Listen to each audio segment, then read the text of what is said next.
श्री गुरुचरित्र अध्याय 2 सद्गुरु भक्ती।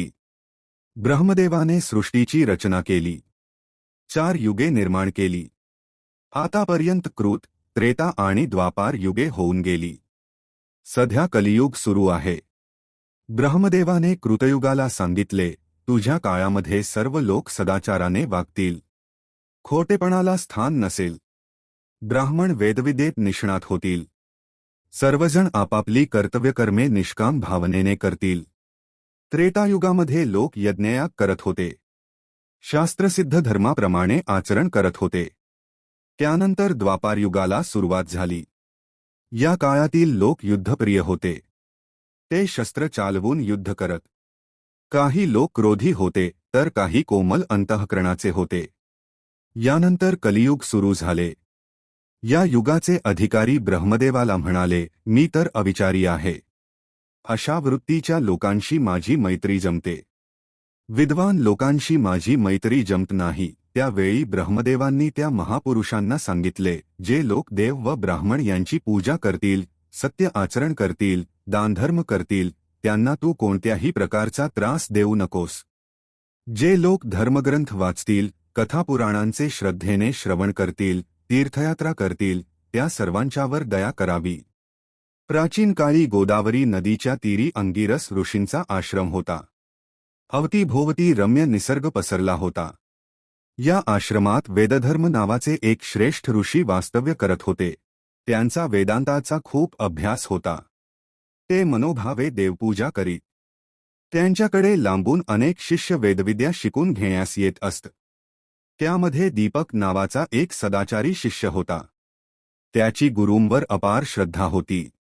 एके दिवशी आपल्या सर्व शिष्यांना वेदधर्म ऋषींनी जवळ बोलावले आणि सांगितले, मुलांनो, मला जे ज्ञान प्राप्त झाले ते मी तुम्हाला शिकविले।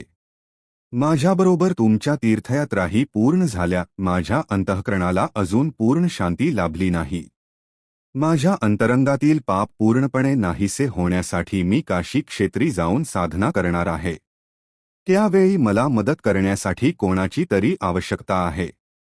तरी माझ्याबरोबर तुमच्यापैकी कोण येणार ते सांगा। त्यावेळी सर्व शिष्यवर्गाने येण्याची संमती दर्शविली। वेदधर्म ऋषी म्हणाले, मी तेथे गेलो की मला मोठा रोग होणार, माझी सेवा करण्याला अपार कष्ट होणार। तरी आपण विचार करून होकार द्या। ऋषींचे हे विचार ऐकून कोणी काहीच बोलले नाही। सारे वातावरण शांत झाले। त्यावेळी दीपक नावाचा एक शिष्य उठला व म्हणाला, मी आपणाबरोबर येण्यास तयार आहे, माझी कष्टाची तयारी आहे। ऋषींना आनंद झाला। ते दीपकसह काशीला आले। कंबळेश्वर या शंकराच्या मंदिरात ते राहू लागले।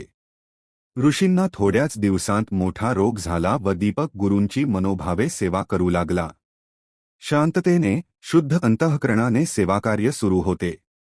एके दिवशी शंकर प्रकट झाले आणि हवा तो वर माग म्हणाले।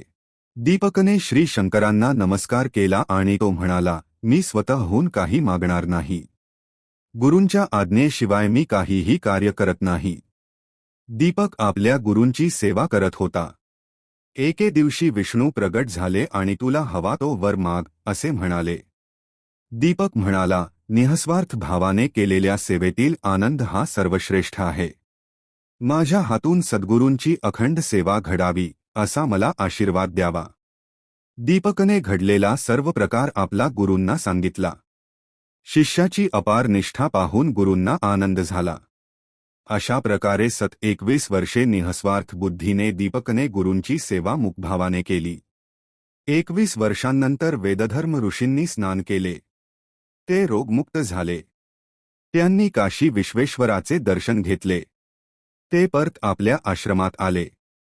दीपकचा कीर्तिसुगंध सर्वत्र पसरला। काही काळ आश्रमात वास्तव्य करून गुरुजींचे आशीर्वाद प्राप्त करून तो आपल्या घरी आला। त्याने आपला संसार सुखाने केला।